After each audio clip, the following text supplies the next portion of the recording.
The snow was falling so heavily that the world outside looked like a shaken snow globe, white flakes blurring everything in sight. On the edge of a small town in Montana, nestled against the wilderness, sat an old wooden farmhouse. Its windows glowed with the warm flicker of firelight, standing like a beacon in the storm. Inside, 80-year-old Maggie Turner stirred a pot of stew on the stove. Her hands, wrinkled and weathered from years of working the land, moved slowly but steady. Maggie lived alone, ever since her husband passed away nearly a decade ago. The farm was quiet now, her children grown and living in different states, her days spent tending to chickens, knitting by the fire, and reading worn novels passed down through generations. That night, she listened to the storm howl against the roof, rattling the old wooden walls. Maggie glanced at the clock. Almost 9 p.m. The storm was getting worse. She whispered to herself, "Lord, keep everyone safe out there tonight." And then, there was a sound. A heavy rumble. A deep growl unlike anything Maggie had heard before in the middle of a snowstorm. She froze, ladle in hand, ears straining. The rumble grew louder, closer. Then, through the wind, she caught the faint but distinct roar of motorcycle engines. Her brow furrowed. Who in their right mind would be riding bikes in this weather? Moments later, headlights cut through the blizzard, lining her driveway like a parade of restless wolves. Maggie peered out the frosted window and gasped. 15 massive motorcycles were crawling up toward her porch, their engines snarling against the snow. On the bikes were men, big, broad, leather jackets with patches she could just make out through the glass. Hell's Angels. The name alone carried a weight. Maggie had heard the stories, the warnings. Her heart skipped. She reached for the phone but stopped.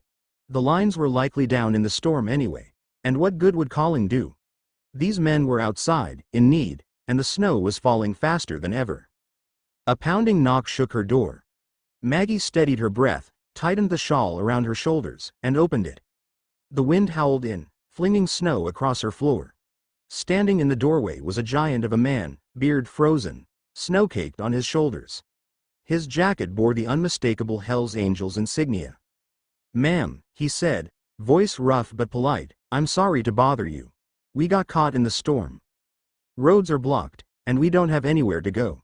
Could we come in?"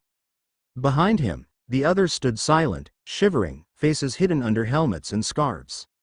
For a moment, Maggie's instincts screamed at her to shut the door, but then she looked closer. The men weren't threatening. They were desperate. She saw the frost on their gloves, the exhaustion in their eyes. 15 of you?" she asked. "Yes, ma'am," the man replied. "We'll stay out in the barn if you'd rather. We just need some shelter." Maggie studied him for a long second. Then, to her own surprise, she stepped back. "No," she said. "You'll freeze out there, come inside." The men exchanged shocked glances but didn't hesitate. One by one, they filed into the farmhouse, stomping off snow, the air filling with the smell of leather, gasoline, and winter frost. Maggie guided them toward the fire, fetching blankets from the closet, pulling chairs from every corner of the house. "Sit. Warm up." The leader, who introduced himself simply as Hawk, watched her with a mix of disbelief and gratitude. "You don't know us," he said slowly. "Most people wouldn't let us near their porch, let alone inside their home."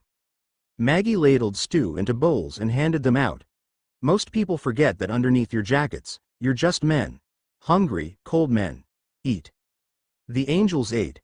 They ate like men who hadn't had a hot meal in days, passing bowls around, murmuring thanks. Maggie bustled about, her frail frame weaving between them, scolding them like they were her own sons when they tried to protest her kindness. As the hours passed, the farmhouse filled with stories. Hawk shared tales of long rides across the country, of nights under open skies. Another biker, Snake, spoke quietly of a daughter he hadn't seen in years. Maggie listened, nodding, asking questions, never judging. In turn, she told them about her husband John, about raising 3 kids in that very house, about winters far worse than this one. By midnight, the storm raged stronger than ever, but inside the farmhouse, laughter rose above the wind. The bikers, hardened men who carried reputations like armor, found themselves softened in Maggie's living room. One played with her old cat, Boots, scratching behind its ears. Another carefully fixed the leg of a broken chair without being asked. When it grew late, Maggie laid out quilts and pillows across the floor. "It's not much," she said, "but it's warm." Hawk looked at her with something close to awe. "You didn't have to do this, ma'am." Maggie smiled faintly. "Yes, I did. No one should be left out in the cold." The men slept, the farmhouse crowded and peaceful, while outside the snow piled higher and higher. Morning came with silence. The storm had passed, leaving the world buried in white. Maggie rose early, as she always did, and began making pancakes. The smell filled the house, waking the bikers one by one. They ate in gratitude, offering to chop wood, shovel her walk, fix anything broken in the house. Maggie laughed them off, insisting they'd done enough just by keeping her company. But Hawk insisted. "You gave us more than shelter. You gave us dignity. Let us give something back." After breakfast, they bundled up and shoveled the driveway, stacked firewood higher than Maggie had seen in years, repaired the sagging porch steps. When it was finally time to leave, Hawk clasped her frail hands in his. "Thank you," he said, voice thick. "You'll see us again." Maggie patted his hand. "You're always welcome here." The 15 men rode off, their bikes rumbling into the distance. Maggie stood on the porch, waving until they disappeared into the trees. She thought that was the end of it. She was wrong.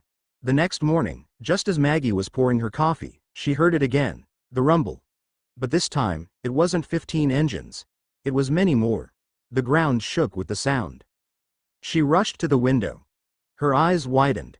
Down the road, one after another, motorcycles appeared, dozens, then scores. The rumble grew into a thunder that shook her little farmhouse to its bones. Within minutes, her driveway and the road beyond were packed with bikes. At least 100 riders, their jackets all marked with the Hells Angels insignia, engines growling in unison. Maggie stepped out onto her porch, clutching her shawl against the morning chill. The sea of bikers stood silent for a moment, then parted. Hawk stepped forward, flanked by men she hadn't met before. He looked up at her, his voice carrying over the engines. "Ma'am, you welcomed 15 of us when no one else would. You treated us like family. Word got around." He gestured to the crowd behind him. "Now you've got 100 more family members." The bikers erupted in cheers, raising fists, revving engines in salute. Maggie's eyes welled with tears she hadn't felt in years. One by one, the riders dismounted, carrying bags of groceries, firewood, tools. Someone rolled up with a brand new generator. Another carried lumber for repairs. They flooded her yard, not like a gang, but like an army of sons and daughters, determined to repay a kindness that money couldn't measure. Maggie stood frozen, overwhelmed, as Hawk climbed the steps to her porch. He placed a leather vest in her hands. On the back was the Hells Angels emblem, but beneath it, stitched carefully, were the words, "Mother Maggie."